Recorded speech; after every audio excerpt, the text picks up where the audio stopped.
भक्ती काही जास्त करण्याची आवश्यकता नाही, थोडीच करा पण चांगली करा. शुद्ध स्वरूपाची भक्ती. भक्ती असं नाही तुम्ही दिवसभर इथं देवाचं नाम जपत बसा, 5च मिनिट तुम्ही भजन करा, पण मनापासून केलं ना तर देव प्रसन्न झाल्याशिवाय राहत नाही. थोडे परी निरे अविटतेची घ्यावे शिरे. भक्ती थोडी असावी पण चांगली असावी. नाहीतर एक महाराष्ट्रभर गाजलेला पैलवान होता, त्याला एक जणानं विचारलं, काय रे तू पैलवान आहे, पैलवान म्हटल्यावर तुला दूध प्यावं लागत असेल. तो म्हणाला, हो, दुधाशिवाय तर कुस्ती होतच नाही. मग त्याला विचारलं, रोज किती दूध पितोस? त्याने सांगितलं, मी रोज 5 लिटर दूध पितो म्हणून सांगितलं. किती?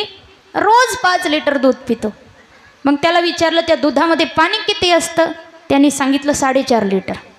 आता मला सांगा, 5 लिटर दुधाची भरती कशी करतात? 4.5 लिटर पाणी टाकून जर 5 लिटर दुधाची भरती करून ते 5 लिटर दूध पित असेल तर काही फायदा आहे का? मग 1 लिटरच दूध प्यावं, पण चांगलं प्यावं, शुद्ध, ज्याच्यामध्ये पाणी टाकलेलं नाही. मग भक्तीसुद्धा तुम्ही अशी दिवस रात्र इथं मंदिरात या, भजन करा, नाचा असं म्हणत नाही. तुम्ही थोडीशीच करा, जेवढा वेळ मिळतो तेवढा, पण शुद्ध स्वरूपाची भक्ती.